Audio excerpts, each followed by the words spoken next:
السلام عليكم. ورحمة الله وبركاته. ازي حضرتك؟ الحمد لله. استاذ عبقاوي، ايوه. بقالك معانا قد ايه؟ دي 5 رحلة دي. 5 رحلة ليك معانا، يعني 5 سنين ان شاء الله. ان شاء الله. ان شاء الله. ايه رايك في اهلا مطروح؟ لا، 100 100 كويسين يعني الحمد لله، بنستريح معاهم والناس يعني بيعملوا لنا كل حاجة الحمد لله. ربنا يكرمك يا رب، يعني دايما صادقين في وعودنا. الحمد لله. الحمد لله. ودي 5 سنة ليك معانا، ان شاء الله. والمرة دي في صيف 2026. ورحنا على طول 28. في نفس الميعاد ده. 28/8 كل سنة ان شاء الله باذن الله. 28/8/26. ربنا يكرمك يا رب. يعني شركة اهلا مطروح ومدام حنان والحاج محسن صادقين معاك دايما. تمام. تمام. ناس ما شاء الله عليهم، ناس كويسين.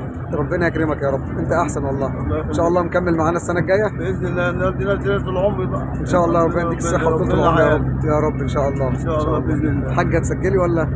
طيب. ورا برضه. ماشي. طب يلا اهو خلاص. السلام عليكم. وعليكم السلام. بقالك كام سنة معانا؟ بقالنا 5 سنين. 5 سنين صح؟ انت كنت معايا قبل كده مرة في رحلة؟ ان شاء الله باذن الله. طب ايه رأيك في اهلا مطروح؟ لا بصراحة شركة كويسة جدا. ربنا يكرمك يا رب. احنا دايما صادقين في وعودنا معاكم. أكيد طبعا. ان شاء الله تكون رحلة سعيدة عليكم باذن الله، وان شاء الله نستناكم السنة الجاية بقى 27 باذن الله ان شاء الله. شكرا ليكم، السلام عليكم.